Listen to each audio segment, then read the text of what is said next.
کون سی ضرورت ہے، ہماری کون سی خواہش ہے جو پوری نہیں ہوئی ہے؟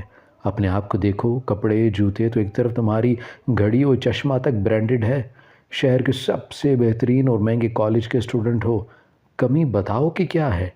علی نے طنزیہ مسکراہٹ سے مجھے دیکھا اور کہا کہ وقت کی کمی ہے، توجہ کی کمی ہے، بتاؤ ہے یا نہیں؟ میں نے پاپا سے بات کرنے کا سوچا، معاملہ اتنا آسان نہیں تھا جتنا نظر آ رہا تھا۔ علی اب کالج سے اپنے دوستوں کے ساتھ نکل آتا، آدھی رات کو گھر لوٹا کرتا، صبح دیر تک سوتا رہتا، بے تحاشا سگریٹ پیتا۔ ماما اور میں بہت پریشان تھے، مجھے اب پاپا کا انتظار تھا۔ مجھے انہیں بتانا تھا کہ علی اب بچہ نہیں ہے جو چیزوں سے بہل جائے گا، اسے اب آپ کی زیادہ ضرورت ہے، آپ کی رہنمائی کی ضرورت ہے۔ اسے لگتا ہے کہ اس سے جو دوستی کے وعدے کیے تھے وہ سب جھوٹے تھے۔ اسے کہا گیا تھا کہ تمہیں کسی کی ضرورت نہیں ہے، جو بات ہے مجھ سے کرو، اور اب بات کرنے کے لیے وہ خود ہی موجود نہیں تھی۔ لیکن کون جانتا تھا کہ آنے والی صبح ہمارے لیے ایک قیامت ہوگی۔ صبح پتہ چلا کہ ہماری زندگی لٹ چکی ہے۔ پاپا ایک پولیس مقابلے میں شہید ہو گئے تھے، لیکن اس سے بھی زیادہ دکھ اور افسوس کی بات یہ تھی کہ سارا میڈیا انہیں ایک بے ایمان اور غدار پولیس والا کہہ رہا تھا، جس کے کسی منشیات فروش گینگ سے رابطے تھے۔ ہم لوگوں نے چیخ چیخ کر کہا کہ سب الزام ہے، وہ اپنے فرد سے بے ایمانی نہیں کر سکتے، لیکن ہماری کسی نے نہ سنی۔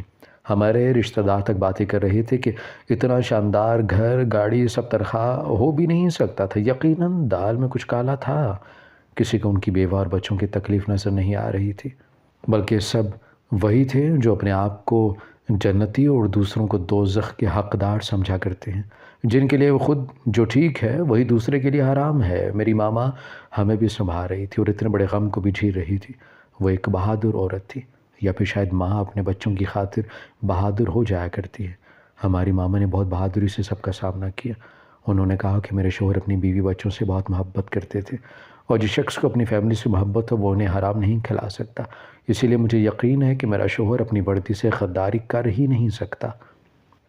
کہتے ہیں کہ مرنے والوں کے ساتھ مرا نہیں جاتا، صحیح کہتے ہیں۔ رو رو کر آنکھیں ابھی خشک ہونے لگی تھی۔ مرنے والے مر جاتے ہیں، لیکن ان کی قبروں پر فاتحہ پڑھنے کے لیے دکھ ہمیشہ زندہ رہتے ہیں۔ زندگی پھر سے روٹین کی طرف آ رہی تھی۔ پاپا کی انکوائری کروائی جا رہی تھی، ان کے ڈپارٹمنٹ کو بھی شک تھا، اسی لیے ان کی پینشن کے معاملات رکوا دیے گئے تھے۔ ماما کی دعائیں لمبی ہوتی جا رہی تھی، ان کا وقت عبادت میں گزرتا تھا۔ علی نے بھی خود کو بدل لیا، وہ بھی جانتا تھا کہ اب وہی اس گھر کا اکلوتا مرد ہے، اسے ہی اپنی ماں اور بہن کو سہارا بننا ہے۔ وہ پوری لگن اور محبت سے پڑھ رہا تھا، اور اسی کا نتیجہ تھا کہ اس نے ٹاپ کیا تھا۔ بہت دنوں بعد اس گھر نے ایک خوشی دیکھی۔ ماما بہت خوش تھیں اور پاپا کو یاد کر کے رونے لگی کہ وہ ہوتے تو کتنا خوش ہوتے۔ انہی دنوں نانو ہمارے پاس آ گئی، میرے بڑے ماموں ماما کی خاطر کہ وہ پریشان رہتی ہیں، ماں ساتھ ہوگی تو انہیں اپنی تکلیف میں آسرا مل جائے گا، اسی لیے انہیں یہاں چھوڑ گئے۔ بڑے ماموں کا ماما سے بہت پیار تھا، وہ بہت محبت کرتے تھے ماما سے، بار بار فون کر کے ماما کا حال احوال پوچھتے، ان کی روٹین میں شامل تھے۔ مجھے بھی بہت ڈھارس تھی ماموں کی وجہ سے، باقی خاندان والے تو ہم سے کٹ چکے تھے۔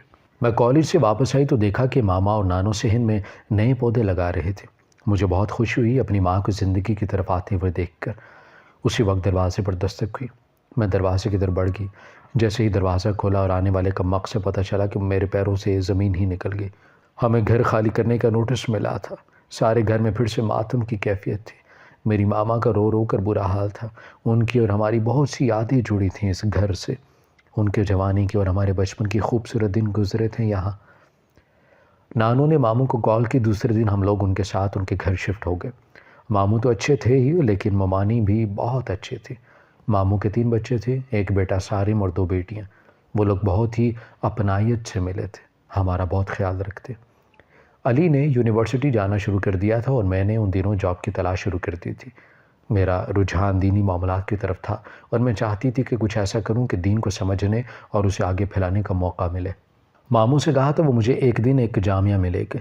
یہ بہت بڑی جامعہ تھی، مجھے ان کا ماحول اور ساتھی ٹیچرز بہت اچھی لگی۔ کچھ آن لائن بھی قرآن کریم کی تعلیم دے رہی تھی۔ علی نے مجھے کہا کہ مجھے آگے پڑھنا چاہیے، لیکن میرا دل نہیں چاہتا تھا۔ میں اپنے کام سے مطمئن تھی، میرا دل سکون میں تھا۔ ماموں کا بیٹا ساری مجھے چھوڑنے جاتا اور کبھی کبھار مجھے لے بھی آتا تھا۔ کچھ دنوں سے اس کی نظریں مجھے بہت بولتی ہوئی لگتی۔ میں نے اسے اگنور کیا اور ایک دن علی سے کہا کہ تم مجھے واپسی پہ لینے آ جایا کرو۔ میں نے سارم کو منع کر دیا کہ وہ مجھے لینے مت آیا کرے، میں خود ہی آ جایا کروں گی۔ اسے شاید یہ بات بری لگی تھی۔ کچھ دن وہ مجھ سے بات کرنا ہی چھوڑ گیا، سلام کا جواب تک نہیں دیتا تھا۔ ایک دن میں چھت پر گئی تو وہ وہیں بیٹھا تھا، کانوں میں ہینڈ فری لگائے کچھ سن رہا تھا، آنکھیں بند تھیں۔ کچھ میں نے سوچا پلٹ جاتی ہوں، لیکن میں نے سوچا اس سے پوچھوں کہ اسے مسئلہ کیا ہے۔ میں نے آگے بڑھ کر ایک کان سے ہینڈ فری نکال دی۔ اس نے آنکھیں کھولی اور مجھے حیرت سے دیکھا اور اٹھ کر بیٹھ گیا اور بولا کہ یہ کیا بدتمیزی ہے؟ میں نے کہا کہ بدتمیزی تو یہ ہے کہ آپ کسی کا سلام کا جواب بھی نہ دیں۔ اس نے کہا کہ بدتمیزی یہ ہے کہ کسی شریف انسان کو سب کے سامنے مشکوک کر دیا جائے میڈم۔ پہلے تو سارم کے ساتھ آ رہی تھی، پھر پتہ نہیں سارم نے کیا کہا، بچی ڈر گئی ہوگی اور صاف کہہ دیا کہ مجھے لینے آنے کی ضرورت نہیں۔ میں نے حیرت سے سارم کو دیکھا اور کہا کہ یہ بات کہاں سے کہاں آ گئی؟ میں نے یہ کب کہا؟ کہنے لگا کہ سب کچھ کہو یہ ضروری تو نہیں ہے، کبھی کبھی خاندان والے خود ہی سمجھ آیا کرتے ہیں۔ وہ یقیناً مجھ سے کچھ چھپا رہا تھا اور اس بات کے پیچھے کوئی بات ضرور تھی۔ میں نے اسے کہا کہ مجھے خود یہ اچھا نہیں لگتا کہ تم اتنی تکلیف اٹھاتے ہو، میرا بھائی مجھے لے آیا کرے گا۔ اور رہی بات لوگوں کی، تو لوگ کچھ دنوں میں بھی باتیں بناتے ہیں، روز سارم کے ساتھ آتی جاتی ہے تو بہتر ہے ابھی سے بات ختم۔ میں کہہ کے پلٹنے لگی تو اپنے پیچھے سارم کی آواز سنی، کہنے لگا کہ میں نے ابا سے کہہ دیا ہے کہ مجھے آپ کی چڑی ہوئی بانجی قبول ہے، بہت جلد وہ پھپھو سے تمہارے اور میرے رشتے کی بات کریں گے، پھر تو مسئلہ نہیں ہوگا نا؟ میں نے حیرت سے اسے دیکھا اور کہا کہ یہ فیصلہ تم اکیلے کیسے کر گئے؟ مجھ سے پوچھا۔ کہنے لگا کہ میں نے سنا ہے کہ محبت کرنے والوں کی روحیں محبت کے احساس کو محسوس کر لیتی ہیں۔ میں نے اسے کہا کہ میرا دل ہے کوئی مندر کی گھنٹی نہیں کہ جس کا دل چاہا بجائے۔ مجھے تم سے محبت نہیں، مجھے ابھی شادی ہی نہیں کرنی، میرے بہت سے خواب ہیں، انہیں پورا کرنا ہے اور کچھ فرض ہیں جو باقی ہیں۔ کہنے لگا کہ کرو خواب پورے، فرض بھی نبھاؤ، میں تمہارے ساتھ کھڑا رہوں گا۔ میں نے اسے دیکھا اور کہا کہ میں ابھی کوئی فیصلہ نہیں لے سکتی۔ انہی دنوں ماما کی طبیعت خراب رہنے لگی، کچھ دنوں میں وہ سالوں کی بیمار لگنے لگی۔ ماموں اور میں انہیں باقاعدگی سے ڈاکٹر کے پاس لے کر جاتے، میڈیسن اور خوراک کا بھی خاص خیال رکھا جا رہا تھا، لیکن ان کی طبیعت سنبھل نہیں رہی تھی۔ اور ایک دن پتہ نہیں کیوں وہ ڈر کے اور اپنے بھائی سے کہا کہ سارم کی شادی زارا سے کرتے۔ ماموں بہت خوش تھے اس بات سے، ایسا لگتا تھا کہ جیسے وہ بھی یہی چاہتے تھے۔ نانو بار بار میرا ماتھا چومتی اور پیار کرتی تھیں، کہتی کہ میری بہت خواہش تھی کہ تو سارم کی دلہن بنے، اور شکر ہے رب نے میری سن لی۔ نانو اب کہہ رہی تھی کہ سارم بہت اچھا ہے، بہت نرم مزاج کا مالک ہے، تم دیکھنا وہ تمہیں بہت خوش رکھے گا۔ اور میں سوچ رہی تھی کہ میں نے تو بہت بڑے ڈائلاگ مارے تھے اس کے سامنے، اب کیا ہوگا؟ میرا اور سارم کا نکاح کر دیا گیا۔ یہ سب کچھ اتنا اچانک تھا کہ مجھے سمجھ ہی نہیں آ رہی تھی کہ میں خوش ہوں یا نہیں۔ اگر مجھے خوش ہونا ہے تو کیا وجہ ہے میرے پاس خوش ہونے کی؟ خود سے سوالوں میں مصروف تھی جب سارم آ گیا اور میرے سامنے بیٹھ گیا۔ کہنے لگا کہ پہلی بات یہ ہے کہ اتنا بھی برا نہیں۔ میں کہنے لگا کہ روئے کیوں جا رہی ہو؟ اور دوسری بات کہ چلو آج کے دن تو تم مجھ سے شرما لیتی۔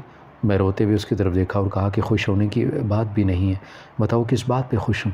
میرے سارے خواب رہ گئے ہیں، مجھے کچھ کرنا تھا، سب کچھ بیچ میں رہ جائے گا۔ سارم نے میرا ہاتھ پکڑا اور کہا کہ وعدہ کرتا ہوں تمہیں تمہارے خوابوں کی تعبیر دلا کر چھوڑوں گا۔ جامعہ میں میری دوستی فاطمہ سے ہی بہت ہی قابل لڑکی تھی، اس سے میں نے بہت کچھ سیکھا۔ اس سے سیکھا کہ اگر بہادر نہیں رہو گی تو دنیا تمہیں بزدل سمجھ کر ڈراتی رہے گی، اس لیے اگر چاہتے ہو کہ دنیا تمہیں ڈرا نہ سکے تو بہادر بن جاؤ۔ میں اور فاطمہ ساتھ کھانا کھاتے شاپنگ کرتے۔ اس دن اس نے بتایا کہ اس کے ایک انکل ہیں، ان کی بیٹی کی سالگرہ ہے، وہ اصرار کر کے مجھے بھی ساتھ لے گئے۔ اس کے انکل کو دیکھ کر میں حیران رہ گئی، انہیں اکثر ٹی وی پر دیکھا تھا، سیاست سے بھی تعلق تھا۔